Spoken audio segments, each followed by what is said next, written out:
Hello and welcome to this month's episode of Third Thursday 30, the monthly program that is designed to provide you the information and insight needed so that your money supports your life in the way that you would like to live it. Today marks the 1-year anniversary of Third Thursday 30. Things have changed a little bit over the course of the last year, haven't they? Well, when I first started this, I was kind of worried about having the camera position right so you didn't see the up nose shot. That has now become part of many of your lives as you're sitting at home doing Zoom conferences and otherwise interacting only through the computer. Strange times we live in, right? The last program we talked about the COVID-19 impact on the economy. And we're going to talk a little bit about that today, but I don't want to belabor that point. We've got enough negative information out there and enough uncertainty that I'm going to try to do my level best to not add to that. Now, there are a few things that we do need to talk about that you do need to be aware of. But for the most part, what I want to talk about today is kind of looking back over the last year, the changes that we made here in Third Thursday 30, and going forward, what this program looks like. As I've said in my opening line since the first one of these episodes, a year ago, so long ago, this program, we're doing this so that your money supports your life in the way that you want to live it. Throughout the course of last year, to be candid with you, as I was trying to get my feet about me, figuring out this technology, figuring out the tempo and how to do this, I did rely upon stuff I knew a whole lot about because I didn't have to think as much. That's all stuff that's natural to me, so I could focus more on the presentation and trying to give you as much entertainment and as much value as possible. And as I reflected over the last 12 episodes, I've missed the mark on some of that, and as I move forward, as we try to continue to refine what we do here, I hope to maybe add more levity. There are times when I got kind of certain about darkness and just a little bit, shall we say, non-entertaining. So I don't intend to be Jimmy Kimmel here, but I do hope to be able to enlighten your day when you do sit down and take 30 minutes or so to learn something from me. And I do intend to bring to you more information outside of just the law and finance, which are my specialties. But as I announced when I started this, my travels and my network, I've got all kinds of interesting people, all kinds of interesting sources that I believe have information that can help you improve your life. And that's the mission here at Third Thursday 30. It's not about money, it's about life. And sure, money is part of what we need to have so we can live our life the way we want to. But that's can't be the focus of our life. It's pretty hollow when that's the only thing that we're thinking about, right? So, Third Thursday 30, moving forward, we're going to have some more guests than we've had in the past. We did some dry runs, some technology, trying to figure that out last year, and we figure like we've got that taken care of. And we're going to expand our concept a little bit. Now, we are going to always have some element of finance because that's what we do here. We're going to have some element of law because guess what? That's what we do here. But we're going to move past that. And one of the ways that we're going to do that is sometimes I'm going to take a minute with you and share with you some of my observations from some of my readings. I'm a lifelong learner, and right now I'm dedicated to a lot of elements dealing with self and human interactions and those type of things. And one of my friends sent me a book just recently, one I'd never heard of before, but it's the right book at the right time and some right messaging for what's going on now. So Oprah's got her book club. Greg's going to have his book club too. So I'm going to share with you some part of The Power of Agency.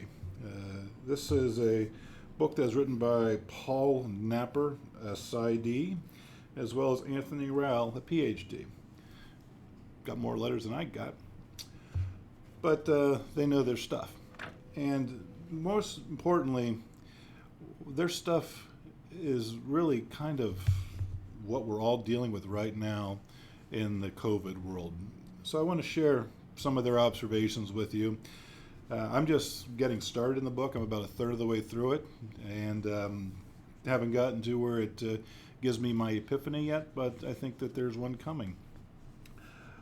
But let's talk about society now, because these elements I'm about to reflect on from the book are things that I deal with every day with my clients in both the financial practice as well as in the legal practice, because this is society.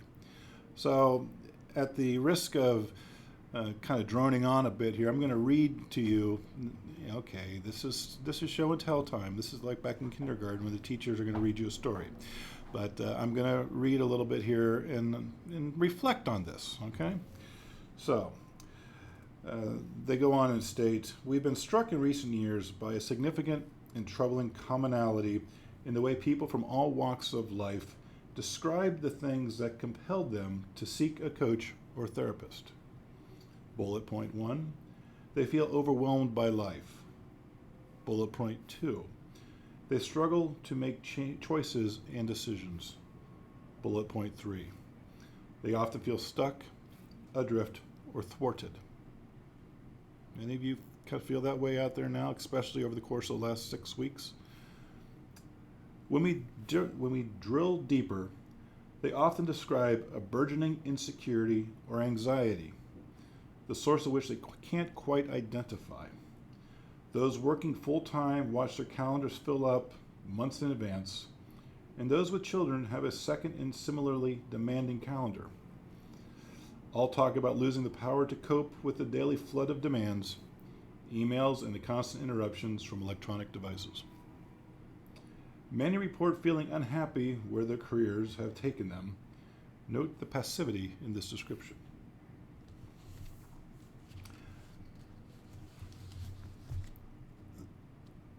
As you fought for the last 3-4 weeks, depending upon when your employer shuts you down, trying to balance home life and work life, do you ever feel any of those feelings? Overwhelmed by life? Struggling to make choices and decisions? You're not alone, folks. This is happening everywhere. As a matter of fact, they go on to state in here, according to the World Health Organization, again, before COVID, the United States has been ranked as the most anxious nation on earth, with at least 1 in 5 of full 40 million Americans currently diagnosed with an anxiety disorder. Before COVID. Here's what we observe from our respective practice. The pace of life has accelerated to a level beyond that to which most of us can fully adapt. The result of it is a series of negative feedback loops that, left untended, can quickly spiral out of control. To wit, 1, we exist with a constant buzz of worry and anxiety that we're not doing everything we're supposed to be doing. 2, this creates a negative feedback loop in which we can't get things done because we're anxious, and our inability to get more done makes the list grow and grow, leaving us ever more anxious. 3, all this anxiety makes us seek distractions, parentheses, Facebook or Netflix, anyone? Making it harder to be present for others, hurting our relationships. As we become isolated, we tend to become depressed, and this too makes it harder to get stuff done, leading to more anxiety. 4, when it comes time to make a decision, reaching any decision becomes difficult. Whether it's, should I stay at this job, or where should I go on summer vacation, or even, what should we do for dinner tonight, we can't seem to figure out how to weigh our options.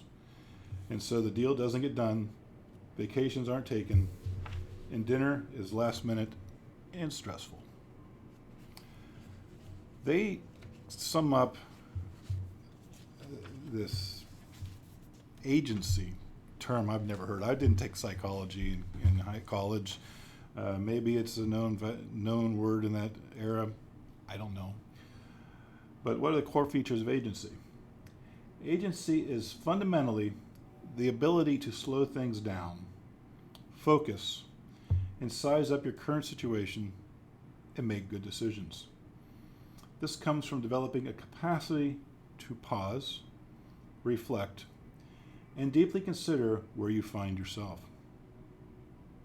This is all another way of saying that agency allows you to see your life accurately and envision it as it can be, and plots the steps to get there.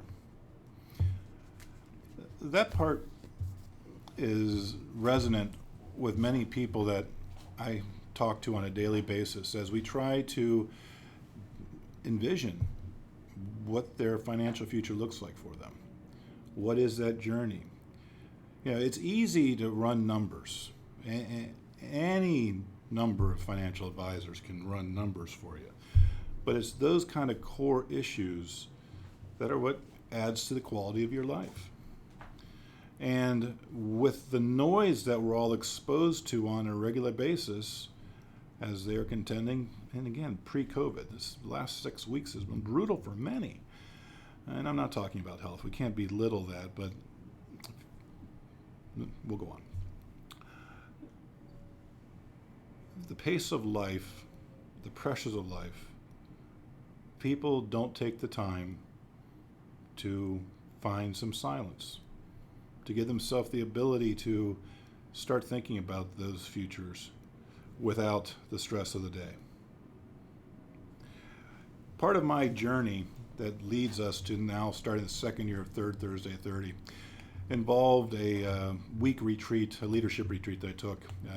And a lot of the discussion during that retreat was white space. Not only health issues, those type of things, but white space. Time when you are not receiving information in one form or another. And when I came back from that leadership retreat, I made a change in my life. Many changes, but the one that's pertinent here is every morning my dog wakes me up, time to take a walk. And before that intervention, I'd throw on my AirPods and I would listen to a book on tape. It's typically that or a podcast, something like that, putting more information into my head. Well, when I came back from that journey, that exposure to another way of thinking and another way of living, I stopped wearing the iPad. Wearing an iPad? No, you don't do that. You wear the iPods to work to your phone, right? Anyhow, I stopped listening to books. I stopped listening to podcasts for that half hour walking my dog. I used that to create white space in my life.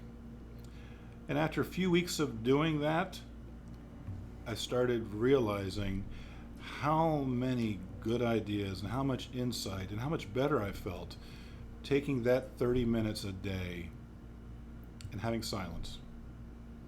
Now that was good enough, but it became even better a few months after I started doing that when Julia started getting up with me every morning as well to walk the dog. Now, because our dog is a maniac, Julia has to walk about 12 feet behind me so we don't get caught up in the leash all the time. Yes, I'm not a controlled dog kind of guy. My dog runs free on the leash. 12 feet of freedom. So I still have the white space time, but I do get to share it with the one I love. So consider that for yourself. Maybe get yourself a little white space in your life. Other things that you can do. And we'll talk about that through the course of the upcoming year. Because as I said, I'm changing things around a little bit because if we don't have our mental health, our physical health, then your wealth means nothing. All right, shifting gears to the sponsor of this program, the wealth side of things. So, a year ago, when I launched Third Thursday 30, I launched Third Thursday 30 with a topic and a conversation that I called the Retirement Tax Trap. You see, I have been studying taxes since 1989. a little bit before that in undergrad, but believe it or not, you can take an accounting degree in undergrad and not spend a lot of time in taxes. I was in law school when I started studying it, and when I came out of law school, I started learning the hard way about taxes, but that's a story for another day. But what we have seen over the course of the last couple of decades is a fundamental shift, and I outlined those broadly in the presentation last year at this time. And I felt that there needed to be more and more information and more detail to what I did that time. So I spent the best part of the last 6 months putting together a masterclass. Some of you may have seen some of the teaser material that I've had out on Facebook about the Retirement Tax Trap Masterclass. Well, that's the next step in our effort to broaden our multimedia platform. See, last year at this time, this program was the first step in my multimedia attempt. Well, actually, I guess second step, because I did get my book published before then. And then after this, the next step was the creation of our ongoing serial in our drama, if you want to call it that. It's called The Curious Case of Arturo de Modelo, the Pilot Mysteries. So that was the next step. And so now after that, we have gone now to more full promoted video and education. And the Retirement Tax Trap is our first foray into that. The masterclass is going to be available 24 hours of this program. It'll be fully launched. And for you, as well as actually for everybody now as we introduce it, and in the COVID crisis, it's going to be free of charge for now. So go to www.retirementtaxtrap.com and enter the promo code COVID-19, and you will get free access to the Retirement Tax Trap. And I would love it if you would take that class. Give me your feedback. That's round one, version one, the beta as it were. And hopefully you'll find that enlightening. So on to bigger and better things. So like I said, we are going to change things up here on Third Thursday 30 moving forward. And one of the things that we're going to do is introduce new subjects. Last year, we talked about finance, as I mentioned. We talked about the tax trap. We talked about how you could change your savings approach considering the current market environment and the tools that are available to us so that you could get maybe a more secure plan to pay for your college education for your kids, let alone your own financial future. And we talked about the market and the myths of the market, and we have to come back to that every once in a while because, folks, you saw it yourself over the course of the last few weeks. As an aside, the drop that we had after COVID-19 started getting its grips in the American economy, that drop was a historical drop, not only in the amount but the speed. Okay, the amount that it dropped over the speed that it dropped was unprecedented. It is the continuing trend of what has happened with the last handful of market corrections. So where do we go from here? It has come back up, and who knows where it will go from here. I often show you things that I read, and one of my trusted sources, good old Barron's here, reading last weekend's edition of it. It was like a tennis match between those people that felt that we were nearing the end and those people that felt that the end of the world was imminent. Nobody knows, nobody has that proverbial crystal ball as to whether or not we have hit bottom, but there are things for you to consider. I was on a conference call yesterday with our money managers, the people that I rely on to manage money for my clients, that have much more experience in trying to figure these things out than yours truly or anybody that's in Barron's. Okay, And one of the takeaways that I had from that was one of them said that the market has no idea what value is right now because we don't know when we're going to go back into the full economy, when we're going to start seeing Disney reopen, what's its worth if it's just a land holding company with not being a amusement park company, a entertainment production company, not being the transmission for professional sports. Nobody really knows. Nobody knows what's going to be the impact of what happened to Main Street. See, by and large, what's happening in the market right now is a result of the impression of what's happening on Wall Street, not on Main Street. Now, I'm actually awaiting my Trump money to come in so I can feel confident that I can keep my 10 people, my 2 businesses employed without any concerns. But think about the people that are running restaurants and bars and all that. And hopefully when you think about them, you'll go out and take some carry out because we got to keep them people afloat. But the takeaway, first of all, the speed at which the market corrected this time is not an anomaly. It is a pattern. It is what has happened over the last handful of corrections, and it's the result of all kinds of forces, among which being high-frequency traders and algorithms and so on and so on and so on. That speed of correction is not going to be decreased unless there is substantial reform of the market, and that's not on the horizon.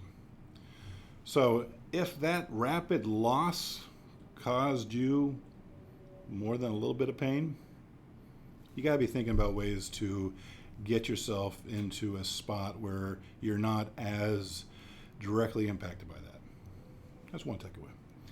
Second takeaway, the flooding of money into the system to prop things up. Well, we don't know when that will stop. We don't know what will happen when another $1 trillion is added to that with the next stimulus package. We don't know how the Fed will continue to do this.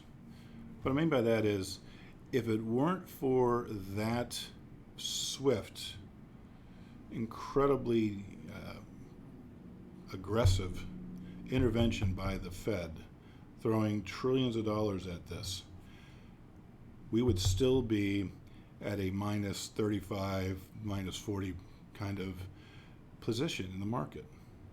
No doubt about it. So you're starting to feel a little complacent because the market has come back. Will the Fed always be there as a savior of the market? And at what point do they start saying that they come in the future? This was an anomaly on all so many levels. And we now know that the market does always correct.